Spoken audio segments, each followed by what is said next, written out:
And that is not real good for high school, right? I spent a lot of time during high school going to bed around 2, and then getting up at 6, and then going to school, and then coming home and going to bed for 4 more hours, and then getting up for dinner. But I would sit in high school some of these days where I had insomnia, and I'd be like, ugh, and I was just miserable, right? And then I would go to bed that night. I'm like, I'm going to bed early, and I would just lay there for hours, which is partially nice because you guys get a lot of stories. This is my brother. We shared a room. He just go to bed like that. Meanwhile, I'm sitting there like, well, I might as well do something with my time. What if I could fly? You know, stuff like that. And one of those nights, I'm laying there. I'm like, I wish I could just store up this sleepiness when I'm tired and have some device that's like, yes, you have spent, you put the time of an hour of being sleepy into this and woke up during that time, and now you pull it out, and when you're not tired, you're suddenly sleepy, you go to bed. Boom, you're out. And it expanded into, what if, I could be weak for a day and then later on have extra strength stored up. And this became the first of the magic systems for the Mistborn books. I tried it actually in a book that wasn't Mistborn originally. That book didn't work for various reasons. One of my previous speeches another year told you about that period in my life. But if you were there, it's that period where I was really trying to chase the market and doing a really bad job. Brandon trying to write George Martin, because that's what everybody wanted, was George Martin books. So I tried. I was really bad at it. But anyway, Allomancy I developed for another one of those books that was during the bad era. There were 2 of them that failed. And I just wanted a magic system that was very visceral, very kinetic, and I wanted to be able to control metals, but do it in a really interesting, different way, and it built out of that. I expanded it when I wrote the actual Mistborn you've read, developing the powers based on what a gang of thieves would need. Like, I kind of took the archetypes of a gang of thieves. You got your tough person, you got your fast talker, you got your sneaky one, like that, and I built powers that would enhance their roles, because Mistborn was part heist novel, and I wanted to go there. And then I took that magic I'd come up with before, with the kind of the very specific Magneto power type stuff, with the pushes and pulls and cause and effect, and brought that into it, because it was just really fun to write. Hemalurgy was developed specifically to act as some sort of tying agent to tie the magics together, and to kind of have a magic that was going to be very dangerous in the whole expanse of the Cosmere. And I kind of seeded that one intentionally. All right, we'll go in the back right there.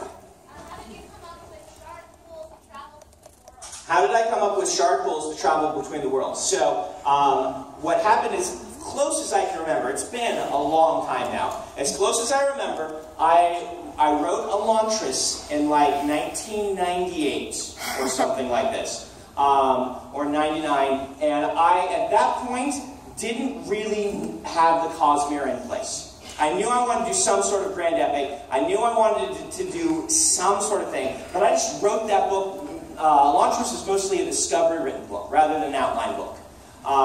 And I wrote this book, and that's when I started to get a lot of these ideas. I stepped away from it, and I started writing a book called Dragonsteel, which was Hoid's origin story.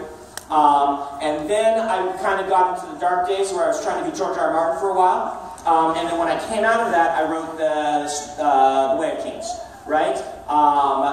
And during those days, I was really looking for these tying agents. When I put this first shard pool in, I just was like, here's a well of power. I don't know what this does, right? I was discovered writing a book. By the time I sold Mistborn and Elantris, I sold those 2 in a deal in 2003.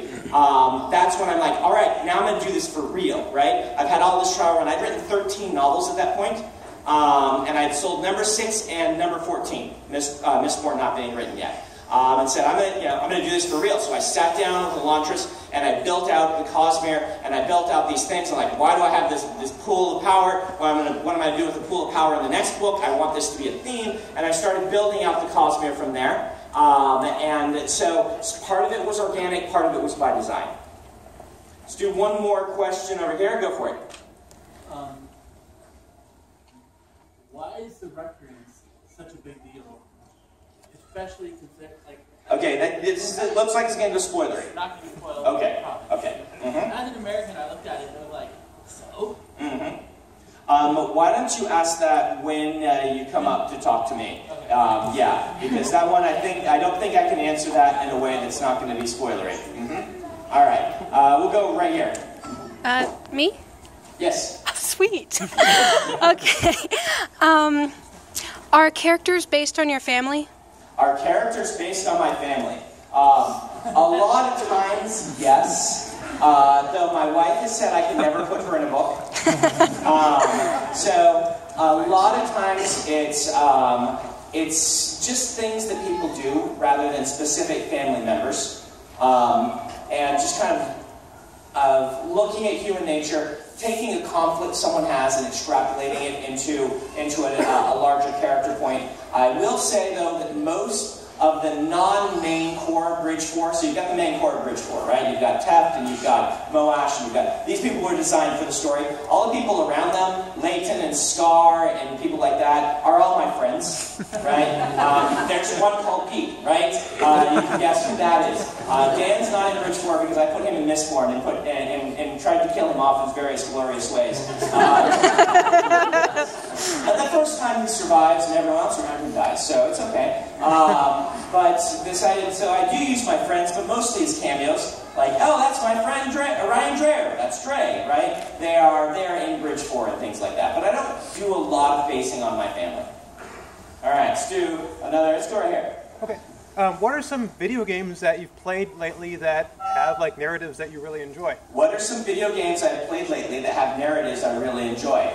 So when I go to video games, it's interesting. I don't these days go to a lot of the heavily narrative games. And that might be because I've spent my whole day telling a story. Like, I don't, for instance, this is tangential. I'll get to the answer in a minute, but I don't do a lot of role-playing anymore. I used to do it a lot. And I don't do it anymore because I found that I was going every night and having written for 8 hours that day, sitting down and basically writing some more was just leaving me exhausted. And so that's where I kind of shifted to, my nerd game is going to be Magic the Gathering. I'm going to play that because it uses a different part of my brain. So video games lately, I play the Dark Souls games quite a bit.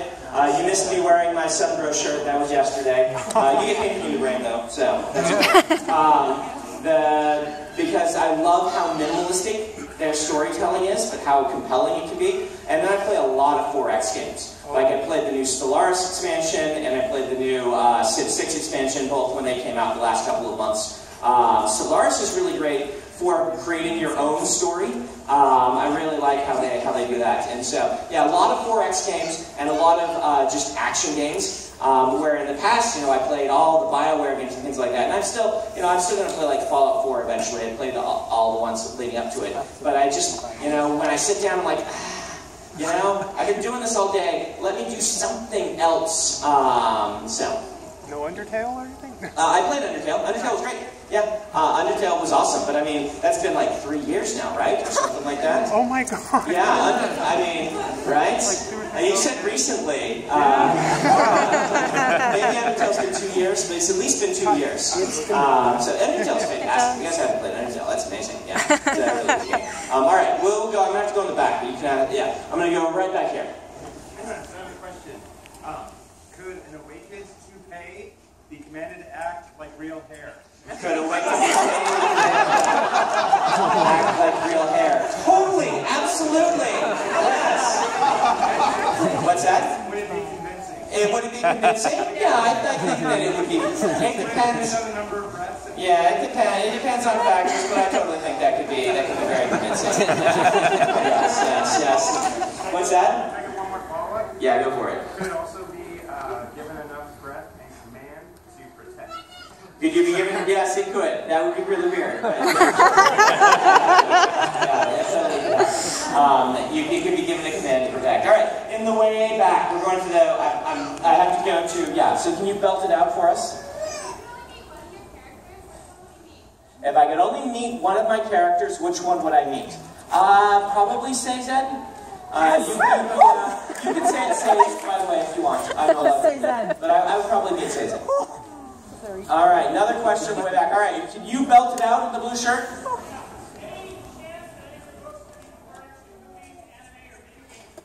Okay, woo, the big one. Okay, movies, anime, video games, and I will assume television is in there as well.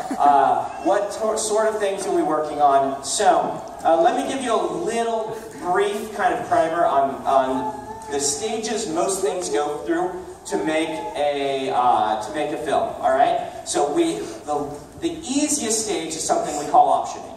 This is where a Hollywood producer usually comes in with some money and says, I want to rent the rights to this and take some time trying to develop it and then sell it to somebody else who usually is only, like lots of studios, they're shopping for things that have had a bit of proof of concept done on them. And so a lot of the times what you do is you sell an option to a small producer and they rent the rights from you for, they pay like every year or 18 months a percentage of a final large lump sum that whoever they sell it to would have to pay to you to actually get the rights.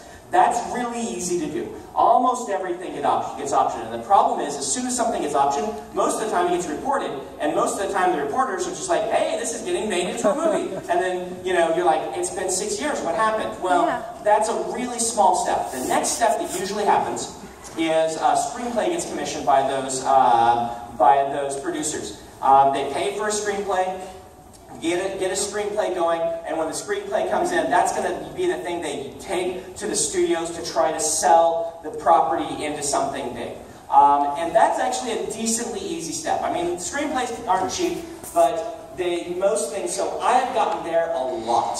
Right now, Mistborn is there, Stormlight is there, The Emperor's Soul is there, Reckoners is there. We just sold the Legion books as an option, so it's one step beneath. Like basically everything that I have hops between these two steps perpetually.